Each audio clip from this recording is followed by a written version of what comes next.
All right, I'm wrapping this up. I promise. We're at communication competence. There's just a couple, two, three things I want to go over. So I talk about being mindful, right? The book defines being mindful as a state of awareness in which you're conscious of your reasons for thinking or behaving, which makes a lot of sense. And like the book says, it's the opposite of being mindless, just sort of doing whatever you have done, or whatever other people are doing, but really being aware and conscious in your decision making. And to do that, part of it is about creating and recreating categories. So if we think about, we do this a lot with age, about what are people like are, say, millennials, or the group behind millennials, zennials, that we're called, I can't keep up, I apologize.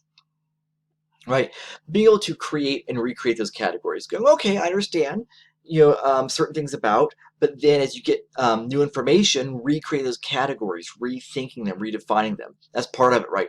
Being open to new information and new points of view, right? And so initially, there's a lot of this sort of millennials just don't know how to survive once they graduate college, uh, right? Because they're all living with their parents. And then new information is things like, you mean the economy is so bad that they've been put in an impossible situation, right? So being open to new information, right? And then also beware of relying too much on first impressions.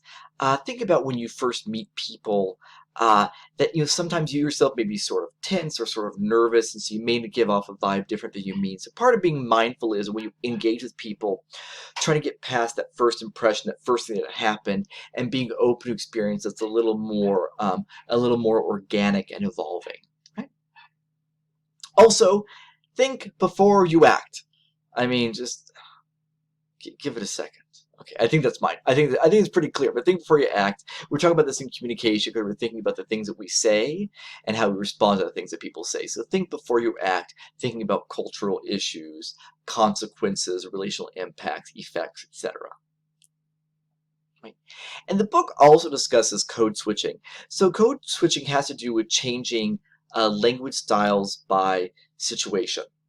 Right. As we say, the way that you speak with your friends may be different than how you speak with your boss, or the way you talk with a customer might be different than how you talk with a colleague, or maybe with your superior, or maybe all three of those are different. Right. We change according to the situation. The book says good or competent communicators code switch. That's generally true, sort of. Code switching is not actually always good. There are times that we need to maintain our own identity, um, either to not seem like a poser, or just because we need to let people know that we're not part of them and we don't want to join and be like them for important issues, right? But when you code switch, you can help identify with a group or to clarify, or clarify its meaning, right? What I mean by that, the first part is to identify with a group. By speaking the language of the group lets them know you're with them.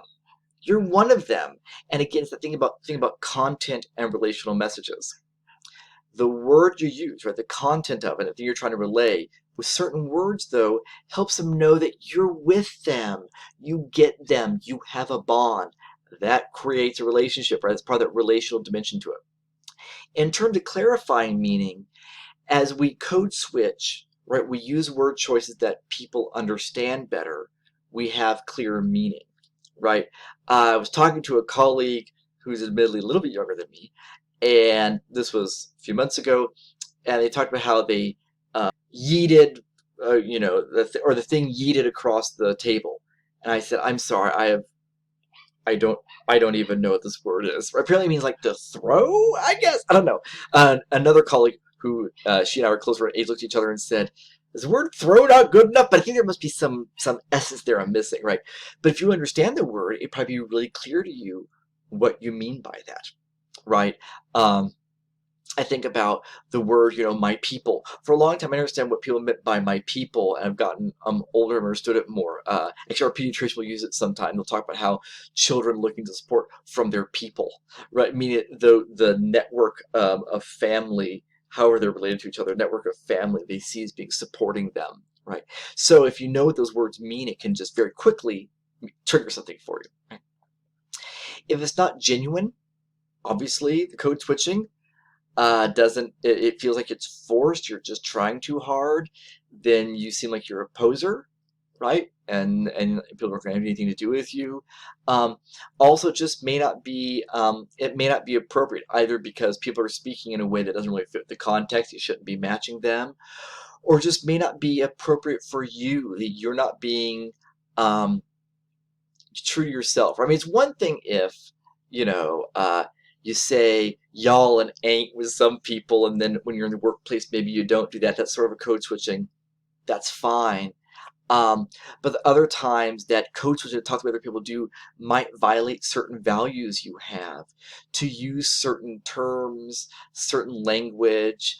I, for instance, well, anyway, I start to give some examples that aren't really necessary here, but yeah, the point is that sometimes you'd code switch is not appropriate because you wouldn't agree with the sort of the language that you're using because the language is sexist. The part I was thinking of, if someone's being sort of weak, we have these words we use that compare them to women, telling them as a way to man up, or comparing them to women's genitalia. I'm like, if other people are talking that way, I'm not going to, because I just, it's not appropriate. I just don't support it. So that's code switching, which can be really valuable, but can also be problematic and sometimes not appropriate.